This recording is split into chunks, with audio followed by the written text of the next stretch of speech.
It's time for this. Oh, yeah. Welcome into Colby Sapp's Mystery Shotgun. I am your host, Colby Sapp, along with Pod Racer Tim. We got news on the horizon. First of all, let's get into a little bit of spoilerific things that are happening with that Fantastic Four movie that I promised. And I'm not getting into the whole movie, but there is that scene at the end of the movie. One of the extra scenes, post-credit scenes, that's at the end of the movie that shows Dr. Doom. And it shows Dr. Doom in the same room as Franklin Richards, which Franklin Richards is the child. That's one of the driving forces. That's the baby, right? Yeah, it's the baby. That is Reed Richards and the Invisible Woman, Sue Storm's kid. Right? Now, I've already explained to you, Franklin Richards is an Omega level mutant. He is badass. Like, the list of accomplishments for Franklin Richards includes at the age of 12, he creates his own pocket universe to go to. Oh. To hang out in. Like your typical 12-year-old is. Because, that he wanted to. He thought it'd be cool. Basically just because he could. So Franklin Richards is a badass, and it looks like in the MCU he's going to be a complete badass.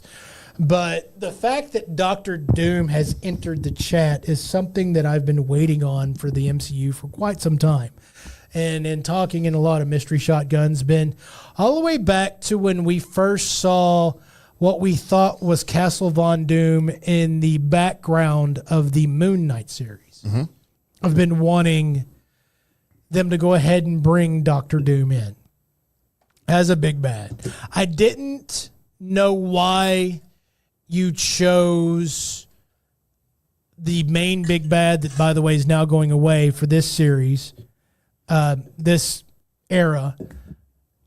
You needed Dr. Doom after Thanos.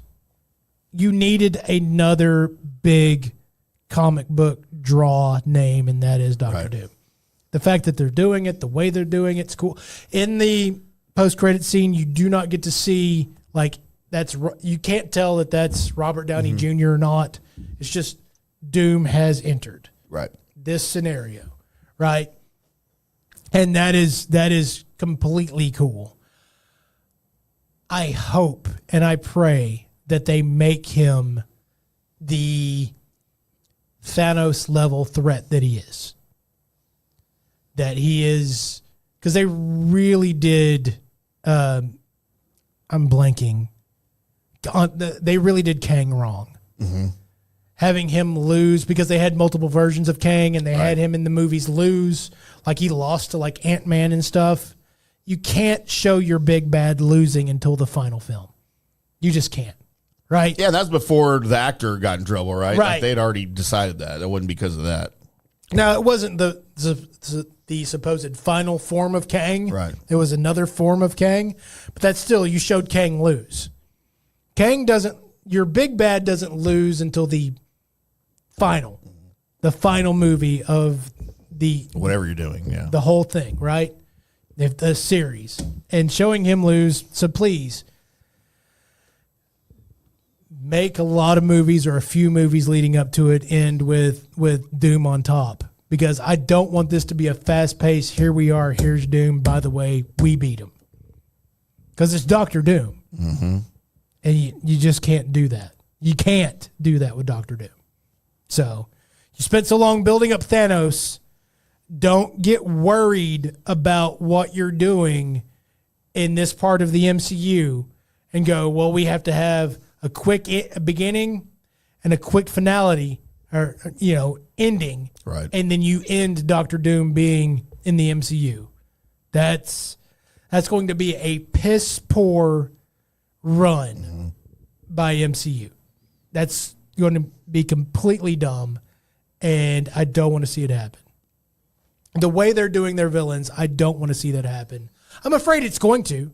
I'm afraid we're going to have Avengers Doomsday, basically, happen, and where you have the beginnings and the end of Doctor Doom right away. Right. I think there's 2 Avengers movies that got planned going into it, and maybe one of them introduces Doom. Right. But still, only 2 movies? You've been, like, threatening Thanos for, like, a whole phase of movies. Right.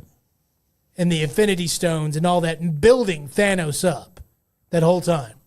And to then only have 2 movies, or I guess 3 if you count the post-credit scene to the Fantastic Four, 3 movies to build up Doctor Doom. I don't like it. I don't like where it's leading. Yep. Please, God, don't do it that way. In other Marvel MCU news, they've been shooting Spider-Man Brand New Day. Spider-Man 4, right? Yes. Yeah. And in the shooting, of course, I told you that John Bernthal's Punisher is on the set, right? He's there in the movie. Right. From what people have said as they're witnessing the shootings of the movie, his Punisher gets a little bit of an upgrade in the movie. Really? Because apparently Big Pun is going up against not only Spider-Man for a little bit, which that's going to be crazy to see, as grounded as what the Punisher has been in the Netflix and what we've seen John's Punisher be, pretty grounded against street-level thugs and all that. They're going to have a sequence where it's him against Spider-Man and the Hulk. Oh, wow. I don't know how he stands up to that. Even your Smart Hulk. I still don't understand how Hate Smart Hulk. Punisher, by the way, they keep saying Smart Hulk's going away as quickly as they made him. Good. Which I'm okay with the ode to Smart Hulk, because they made him smart so that he wouldn't just walk up to Thanos and be like, "Thing," and just flick him off the planet. That was the idea behind Smart Hulk. Was make Smart Hulk, it gives him a little bit of chance to expand on his Banner character, but also it makes it, because if Savage Hulk or World Breaker Hulk walks up to Thanos, then I don't care what stones you got on. The Hulk is finally going to get mad enough to end it. Right. It's just, you just can't. That's just how that works. You just don't stand up to Hulk very long. Right. Right? So, yes. I understand why they did it, but it's time for that to end. It's time for that to go away. So I think it will. By the way, we did get a glimpse of kind of Savage Hulk in Deadpool, by the way. That was not Smart Hulk in that situation. So that was good. But yeah, so Punisher ends up doing whether it's a minor tussle or whatever it is, but what they were filming, it was Bernthal versus Holland and Ruffalo. So you've got that going on. Finally, we got some DC news as My Adventures with Green Lantern is going to kick off, which My Adventures with Superman's kind of been their animated little thing they've got going on, which is actually pretty good. My Adventures with Green Lantern's also going to be an animated that they're doing that's going to lead with their Lanterns series that they're going to have on Max. And they're doing a casting call out for this one. And the casting call is for a young teenage girl who's going to play a lantern, who's going to have some singing involved. And of course, it's in the animated version. Dude, it's Jessica Cruz. Jessica Cruz is one of the Green Lanterns that's in the Lantern Corps. That's one of the lesser knowns. Definitely not one of your Gardners or Stewarts or any of the upper echelon. But the fact that they're going to throw her in with the Lantern Corps, pretty cool. The fact that whoever they get for this animated version, remember, starting with the Gunverse, starting now, that everybody that they get to be a voice of a character from here on out, they're also the live action version of it. Oh, nice. So whoever's voicing They're also, if there's a live action spot where they need Jessica Cruz, they're getting whoever this is. Might I suggest Celine Dion? You know what? The casting call, because in the comics she's a teenager, 16 or whatever, but I'm sure they're going to go with like an 18-year-old at some point.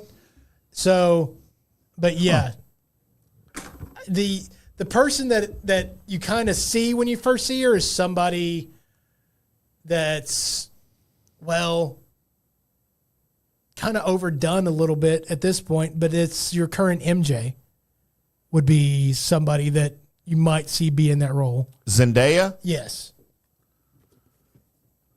Okay. But she's a little too old. How old is she? I thought she was like 20. Yeah, she's not 18. Oh, okay.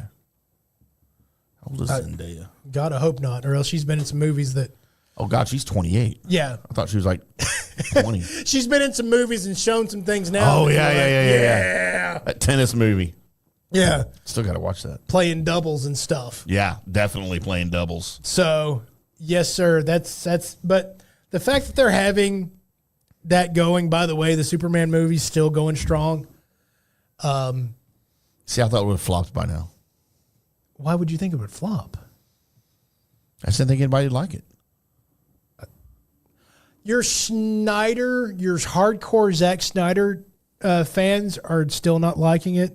Okay. They're still flooding the interwebs with hate for the movie, and actually throwing up like facts that aren't facts about the movie, like Just making stuff up. Yeah, that making up numbers, or like showing what it made in a weekend compared to what Man of Steel ultimately made, like throughout its whole entire run. Yeah.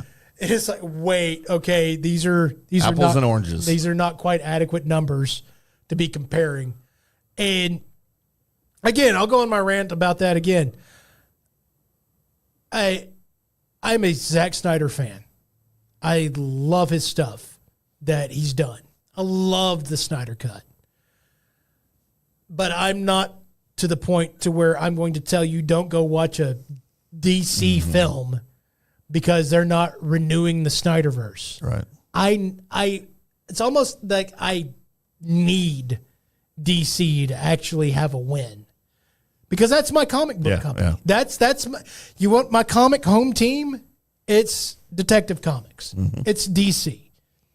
And the fact that in the movies, besides Batman movies, they've been getting their collective asses kicked. Right.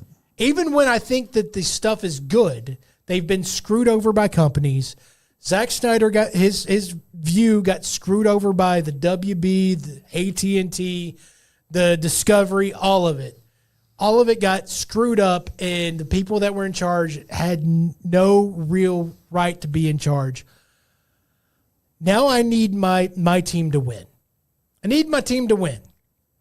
And I need the fact that they're getting it right, that they're actually going to have Lobo played by the person that should be played by, that everything is done right. Let's give this a chance. So stop bash. If you're a Superman fan, if you're a Detective Comics fan, then if the movie is good, don't bash it because your butt hurt because you want your ultimate, the best thing you can get. Right. Because you keep bashing it and we ain't getting shit. Yeah. And It's all going to go away. Right. Yeah. The only thing you'll have is Batman movies. You won't have, because Batman movies aren't going away, because they will continue to make good movies, even when they're okay. They're Batman movies. They're good. They'll make good money. They know this. So stop it. Stop being jackasses. Stop it. You're fucking ruining it. Stop it. Idiots. So there you go. So there is your Colby Sapp mystery shotgun.